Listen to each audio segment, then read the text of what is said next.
नमस्कार दोस्तों, स्वागत है आपका आरजी स्टडी में। देखिए, हम लोग कल फर्स्ट पार्ट देखे थे क्लास 9th का। आज सेकेंड पार्ट देख ले रहे हैं। आज 6, 7, 8, 9, 10th, 11th, 12th इतने चैप्टर को हम लोग देखेंगे। अभी हम लोग देखने जा रहे हैं ऊतक को। ठीक है, ऊतक टिश्यू, जिसे हम लोग इंग्लिश में टिश्यू कहते हैं। ठीक है, चलिए प्रश्न नंबर 1 है कि निम्नलिखित में से कौन सा ऊतक में मृत कोशिकाएं पाई जाती हैं। तब आपको हो जाएगा आंसर कि दृढ़ोतक ऊतक में। नेक्स्ट है कि गलत वाक्य को चुनिए। गलत वाक्य को चुनना है तो ऑप्शन नंबर हो जाएगा आपका सी। बाकी सब सही है, आपको पीडीएफ मिल जाएगा, आप टेलीग्राम पे जाके ले लीजिएगा और जो हम लोग मेन आंसर केवल उसी को देखेंगे। ठीक है, तो यहाँ पर शीर्षक एवं अंतर्विष्ट विभाज्योतक अस्थायी ऊतक होते हैं। एक गलत है, अस्थायी ऊतक नहीं होते हैं, अस्थायी ऊतक होते हैं। नेक्स्ट है कि तने की परिधि निम्नलिखित कारण से बढ़ती है। किसके कारण से बढ़ती है? तो यहाँ पर हो जाएगा आंसर आपका बी, पार्श्व विभाज्योतक के कारण बढ़ती है। नेक्स्ट है कि कौन सी कोशिका में छिद्रिल कोशिका भित्ति नहीं होती है? तो आपको हो जाएगा 4 का हो जाएगा बी, सहचर्य कोशिकाएं में। इस चीज़ का आप मत देखिएगा कैसे क्रिस्टल भाषा है, क्योंकि ये हिंदी में है। इंग्लिश ज़्यादा यूज होता है बायो और साइंस में, तो इसकी वजह से जो इंग्लिश वाली लैंग्वेज है साइंस, खासतौर साइंस के लिए वो आसान पड़ती है हिंदी के अपेक्षा। ठीक है, तो यहाँ पर हो जाएगा आपको 4 का हो जाएगा बी, सहचर्य कोशिकाएँ। नेक्स्ट हो जाएगा आंसर कि आत्पचे हुए भोजन को अवशोषित करती है उपकला कोशिकाओं का कौन सा प्रकार इसके लिए उत्तरदायी है? तो इसके लिए कौन सा प्रकार उत्तरदायी है? तो आपका हो जाएगा स्तंभाकार उपकला। नेक्स्ट है क्वेश्चन की 6 है क्वेश्चन नंबर कि किसी व्यक्ति की दुर्घटना में हाथ की दोनों बड़ी हड्डियां अस्थियां अपने स्थान से हट गई। निम्नलिखित में से कौन सा संभावित कारण हो सकता है? 6 का हो जाएगा आपका सी, स्नायु का टूटना। नेक्स्ट है काम करते समय यदि एवं दौड़ते समय अपने आप हाथ, पैर आदि अंगों को हिलाते हैं। क्यों हिलाते हैं? जैसे नहीं, दौड़ते समय तो एक अपने आप पैर और हाथ हिलने लगता है, क्यों हिलता है वो? तब का हो जाएगा 7 का हो जाएगा डी, कंकाल पेशियां संकुचित होकर अस्थियों को चलायमान करने के लिए कंडराओं को खींचती है, अपने आप वो होने लगता है। आपका हो जाएगा 7 का डी। नेक्स्ट है आपका 8 का आंसर हो जाएगा आपका कौन सी पेशी युग्म अनैच्छिक पेशियों के रूप में कार्य करता है? तो जाएगा आपका 8 नंबर का आंसर हो जाएगा आपका बी, 2 और 3 दोनों, चिकनी पेशियां और हृदय पेशियां। नेक्स्ट है पादपों में विभाज्योतक ऊतक होते हैं। इसमें से कौन होते हैं आपके? 9 का हो जाएगा ए। 9 का यह है कि आपका स्थानीकृत एवं अस्थायी होते हैं। इसमें से पादपों में विभाज्योतक ऊतक होते हैं, स्थानीकृत और अस्थायी होते हैं। ठीक है, चलिए। और अगला क्वेश्चन है कि बाह्य त्वचा एपिडर्मिस जिसे कहते हैं हम लोग, कौन सा कार्य नहीं करता है? इसमें से 10 का हो जाएगा सी, जल संवहन। अशुद्ध वाक्य को चुनिए। अशुद्ध वाक्य को चुनना है कि कंडरा रेशेहीन एवं कमजोर फ्रेजाइल ऊतक होते हैं। तो ऑप्शन नंबर सी हो जाएगा आंसर। नेक्स्ट, निम्नलिखित में से किसमें उपस्थिति नहीं पाई जाती है? किसमें उपास्थि नहीं पाई जाती है ये हमें बताना है। तो 12 नंबर का आंसर हो जाएगा आपका सी, वृक्क में उपास्थि नहीं पाई जाती है। नेक्स्ट है मानव शरीर में वसा निम्नलिखित में भंडारित होती है। किसमें भंडारित होती है? तब हो जाएगा वसा ऊतक में। अस्थि आधात्री में किसकी अधिक मात्रा होती है? तो किसकी अधिक मात्रा होती है? तो ऑप्शन नंबर हो जाएगा आपका बी, कैल्शियम एवं फास्फोरस की मात्रा होती है। अस्थियों में आप जानते हैं कि हड्डियों में किसकी मात्रा अधिक होती है? कैल्शियम और फास्फोरस की। इस चीज़ की ध्यान दीजिए। अगला क्वेश्चन है संकुचनशील प्रोटीन पाई जाती है। संकुचनशील प्रोटीन किसमें पाई जाती है? तो आपका हो जाएगा ऑप्शन सी, पेशियों में। ऐच्छिक पेशी पाई जाती है। ऐच्छिक पेशी कहाँ पाई जाती है? तो आपका हो जाएगा ऐच्छिक पेशी हो जाती है आपका पाद में पाई जाती है, पैरों में। नेक्स्ट है कि तंत्रिका ऊतक कहाँ नहीं पाए जाते हैं? तो तंत्रिका ऊतक कहाँ नहीं पाए जाते हैं? तो कंडराओं में नहीं पाए जाते हैं। और तंत्रिका कोशिका में कौन नहीं होता है? तंत्रिका कोशिका में कौन नहीं होता है? 18 को हो जाएगा आपका सी, कंडराएं। अगला है 19 नंबर है कि निम्नलिखित में से कौन सी संरचना ऊतकों की मरम्मत तथा अंगों में खाली स्थान को भरने में सहायता करती हैं? 19 का हो जाएगा आपका सी, गर्तिका एरियोलर। ठीक है, चलिए। नेक्स्ट है कि निम्नलिखित में से कौन सा पेशीय ऊतक है जो बिना थके जीवन भर लगातार कार्य करता रहता है? तो आपका हो जाएगा 20 का हो जाएगा बी, हृदय पेशी। नेक्स्ट है निम्नलिखित में से कौन सी कोशिकाएं शरीर के उपास्थि ऊतकों में पाई जाती हैं? तो आपको हो जाएगा 21 का हो जाएगा डी, उपास्थि अणु। नेक्स्ट है फ्लोएम में पाए जाने वाले निर्जीव पदार्थ हैं। फ्लोएम में पाए जाने वाले निर्जीव पदार्थ कौन है? फ्लोएम तंतु है। निम्नलिखित में से किसमें परिपक्वता के समय केंद्रक लोप नहीं होता है? 23 का हो जाएगा आपका ए, सहचर्य कोशिकाएं में। मरुस्थलीय पादपों में जलह्रास की दर से निम्नलिखित में से किसके कारण कमी आती है? 24 का हो जाएगा आपका आंसर ए, उपत्वचा क्यूटिकल के कारण। एक लंबे वृक्ष में अनेक शाखाएं होती हैं, इन सभी शाखाओं में जल के पार्श्विक संवहन में सहायता करने वाले ऊतक होते हैं। 25 का हो जाएगा आपका आंसर डी, क्या हो जाएगा 25 का? जाइलम वाहिकाएं।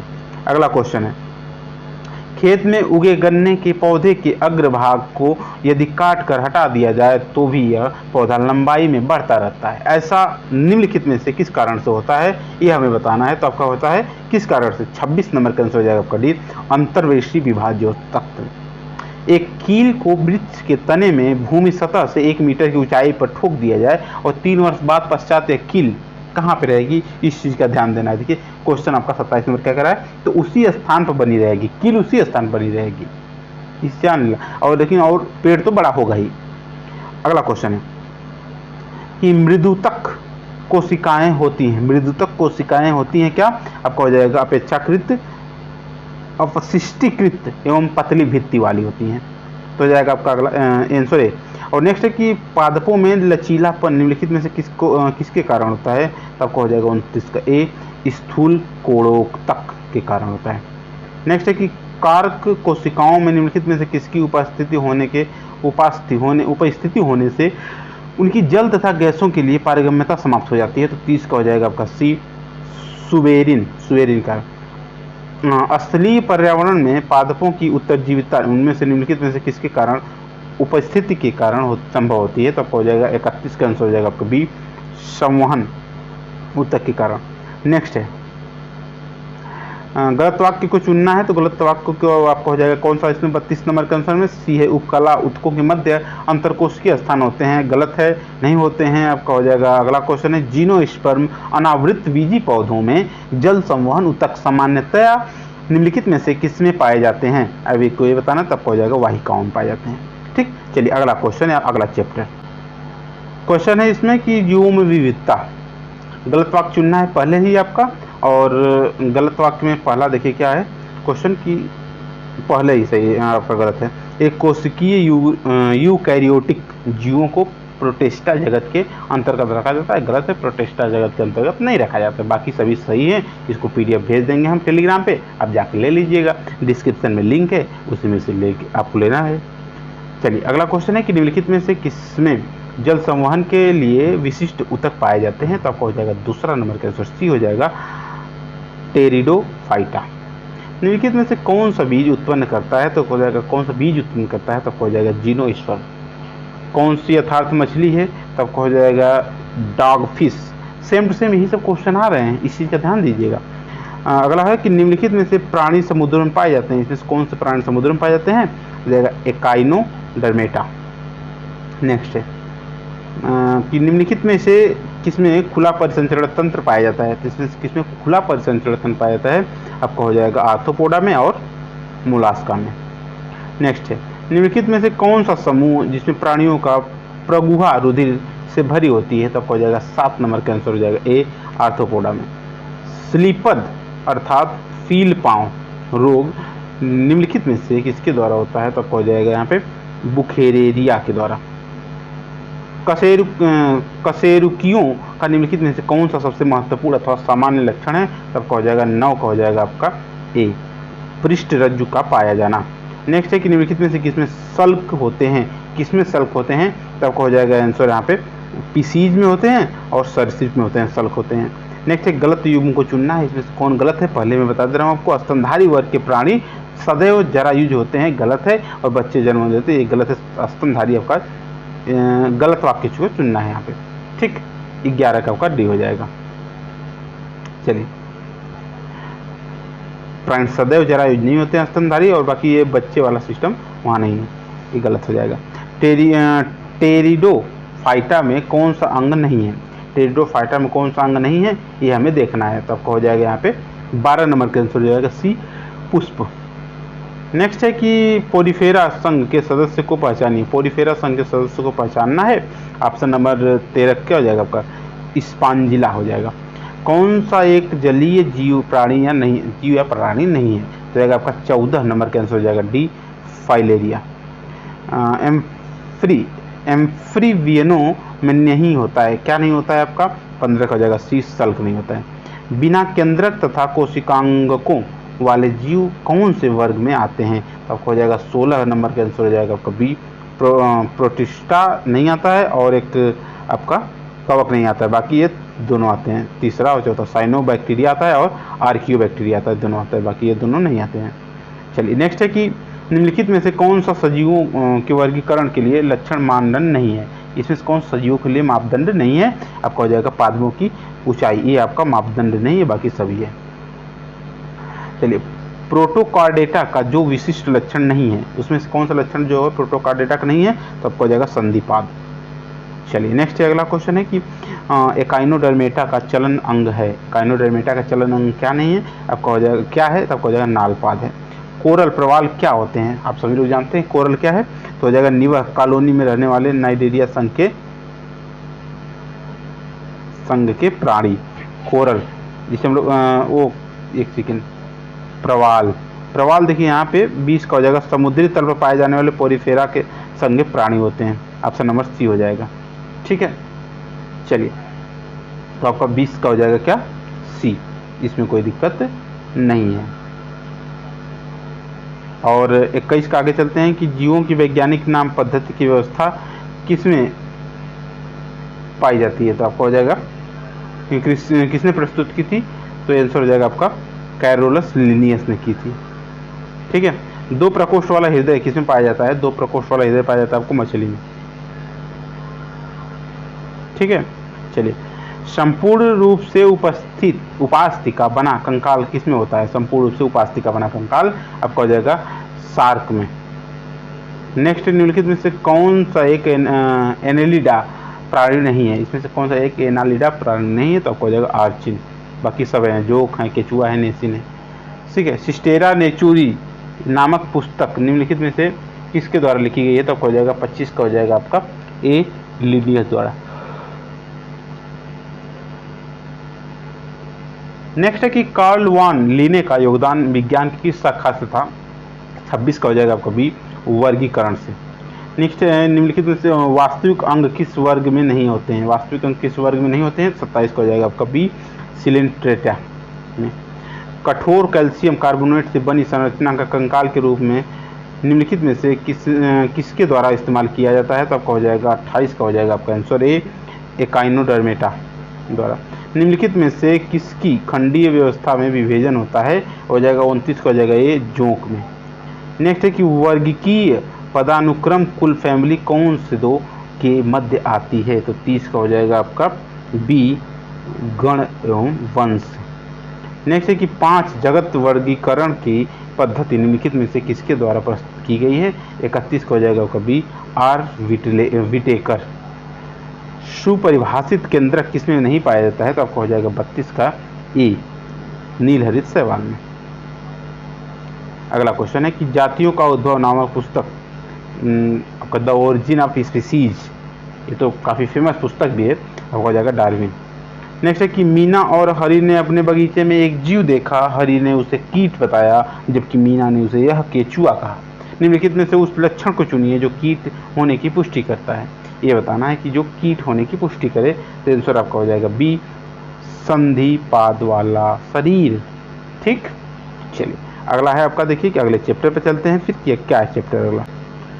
इसमें हम लोग देखेंगे क्या कि गति का चैप्टर है, और गति तो आप लोगों का फेवरेट भी होगा, वैसे हमारा भी फेवरेट है। ठीक, चलिए 8वां का हम लोग देखते हैं, चैप्टर नंबर 8 है गति।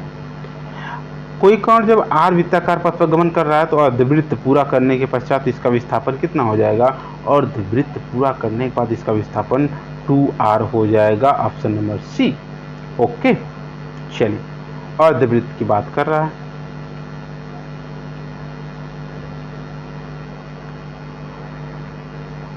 आगे है कि एक पिंड वेग u से ऊर्ध्वाधर ऊपर फेंका जाता है, इसके ऊपर उठने की अधिकतम ऊंचाई h है। ठीक, तो क्या हो जाएगा आपका? यहाँ पे हो जाएगा u² / 2g। किसी गतिमान पिंड के लिए विस्थापन दूरी का आंकिक अनुपात क्या होता है? तब हो जाएगा 3 हो जाएगा डी, 1 के बराबर या कम। नेक्स्ट है कि यदि किसी पिंड का विस्थापन समय के वर्ग के अनुपाती हो तो वह वस्तु गमन करती है। कहाँ गमन करती है? तब हो जाएगा एक समान त्वरण से। ठीक है, चलिए आगे है कि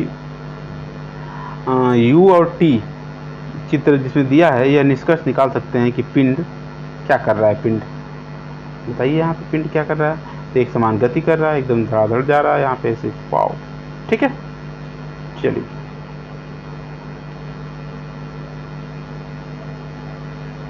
और ठीक है, अगला क्वेश्चन है कि मान लीजिए कोई लड़का 10 मीटर पर सेकेंड के हिसाब से नियत चाल से चल रहा है और मेरी गो राउंड झूले पर सवारी करने का आनंद ले रहा है। इससे ज्ञात होता है कि वह लड़का क्या त्वरित गति में है। ठीक, क्या त्वरित गति में है। नेक्स्ट है कि U और T ग्राफ में घेरा गया क्षेत्रफल किसी भौतिक राशि को निरूपित करता है जिसका मात्रक क्या है। तो उसका मात्रक क्या है ये बताना है हमें। तो हो जाएगा यहाँ पे मीटर। ठीक, चलिए अगला क्वेश्चन है कि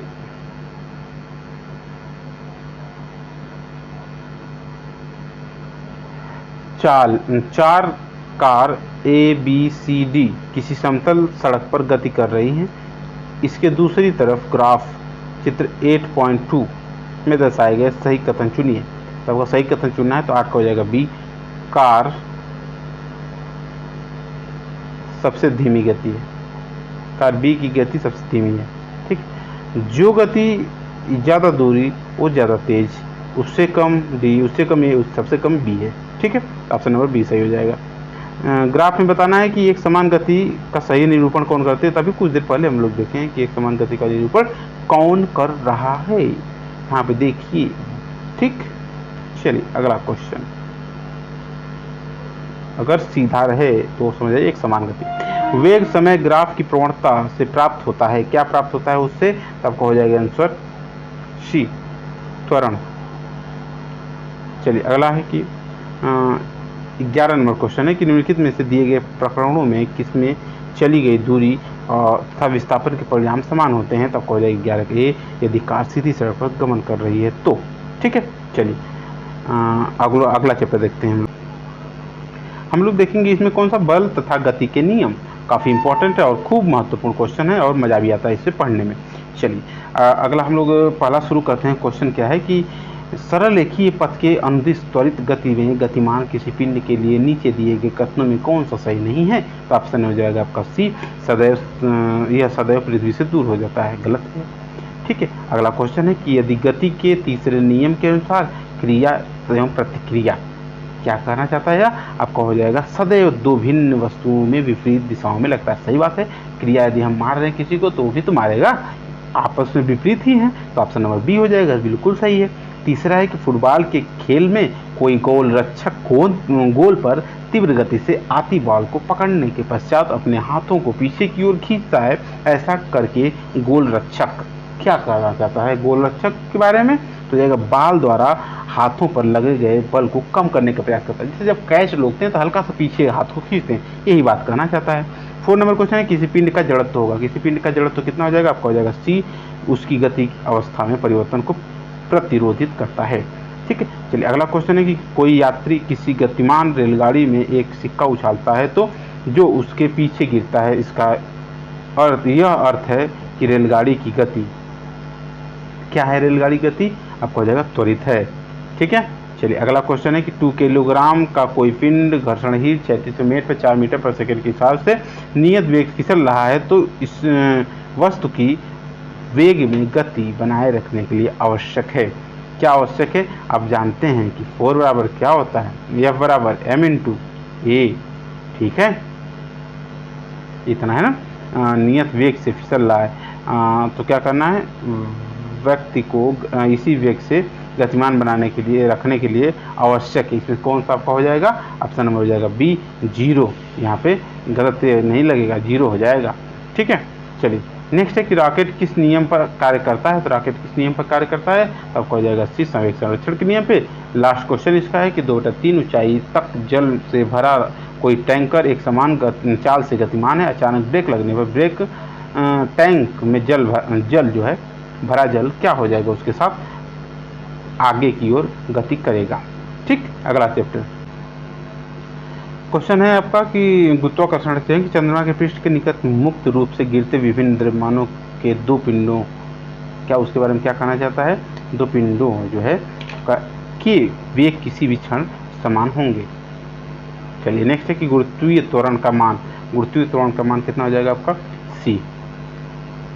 ठीक है, विषुवत वृत्त पर न्यूनतम होता है।